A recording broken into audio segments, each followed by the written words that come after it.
लोकसभा चुनाव में कुछ ही महीने का समय बचा है। बीजेपी हैट्रिक की तैयारी में है। उसका कहना है कि इस बार 400 पार। वहीं विपक्षी पार्टियां इंडिया गठबंधन कर बीजेपी के विजय रथ को रोकने की पूरी तरह से कोशिश कर रही हैं। लेकिन जैसे जैसे चुनाव नजदीक आ रहे हैं वैसे वैसे विपक्षी गठबंधन को झटके पर झटके लगते जा रहे हैं। अब मंगलवार को ही इंडिया गठबंधन को 2 बड़े झटके लगे। एक तरफ चुनाव आयोग ने अजित गुट को ही असली एनसीपी करार दे दिया, तो वहीं यूपी में सपा आरएलडी गठबंधन टूटने की चर्चाएं तेज है। इस तरह से पिछले 10 दिन में 5 बड़े झटके विपक्ष को लग चुके हैं। इसके बारे में आगे बात करेंगे, लेकिन उससे पहले बता दें आपको कि महाराष्ट्र, बिहार, यूपी, बंगाल और झारखंड में इंडिया गठबंधन को जबरदस्त झटके लगे हैं। वहीं इससे बीजेपी को बड़ा फायदा होता दिख रहा है। कारण इन सभी 5 राज्यों में 200 से ज्यादा लोकसभा सीटें हैं और पिछले 10 दिनों में हुए बड़े फेरबदल ने इंडिया गठबंधन के पूरे गणित को बिगाड़ कर रख दिया है। इसका सीधा फायदा बीजेपी को मिलना तय माना जा रहा है। अब आपको बताती हूँ कि वो कौन से 5 झटके लगे हैं पिछले 10 दिन में इंडिया गठबंधन को, जिससे 200 से अधिक सीटों पर असर पड़ने वाला है। पहला झटका, जब ममता बनर्जी ने पश्चिम बंगाल में अकेले चुनाव लड़ने का ऐलान किया, इसका सीधा असर 42 सीटों पर पड़ा है। दूसरा झटका है नीतीश कुमार का पलटी मारना। नीतीश कुमार ने बिहार में आरजेडी से गठबंधन कर बीजेपी संग सरकार बना ली। इसका सीधा असर 40 लोकसभा सीटों पर पड़ सकता है।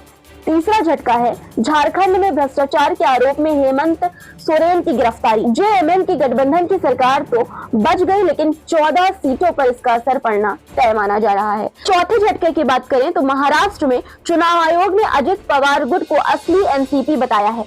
इसका सीधा असर 48 लोकसभा सीटों पर पड़ेगा।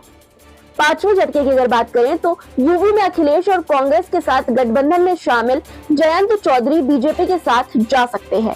अगर ऐसा होता है तो इसका असर सीधे 80 सीटों पर पड़ेगा। आपको बता दें कि कुछ दिन पहले ही पश्चिम बंगाल के मुख्यमंत्री और तृणमूल कांग्रेस की प्रमुख ममता बनर्जी ने एकल चलो का नारा दिया था।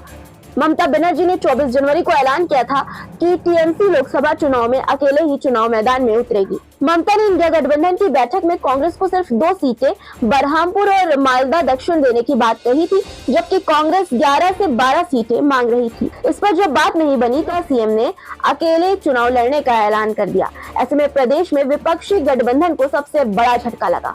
वहीं नीतीश कुमार ने लालू प्रसाद यादव की पार्टी आरजेडी से गठबंधन तोड़कर बिहार में बड़ा उलटफेर कर दिया। उन्होंने एक बार फिर बीजेपी के साथ गठबंधन किया और 9वीं बार मुख्यमंत्री पद की शपथ ले ली। उनके इस कदम से इंडिया गठबंधन को बड़ा झटका लगा।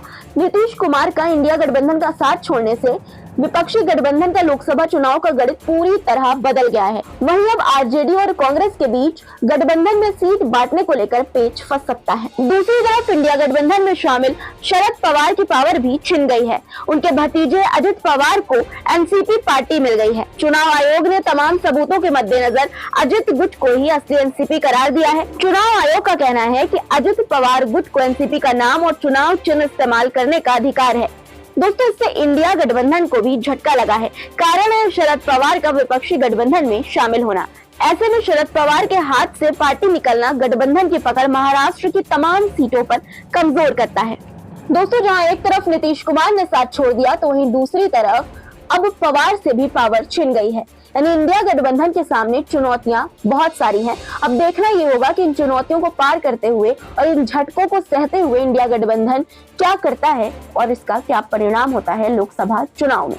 आपको क्या लगता है दोस्तों कि इंडिया गठबंधन किस तरह से इन चुनौतियों का सामना करके इसे पार कर पाएगा? कमेंट बॉक्स में अपनी राय बताइएगा और वीडियो पसंद आई हो तो वीडियो को लाइक और चैनल को सब्सक्राइब करना मत भूलिएगा।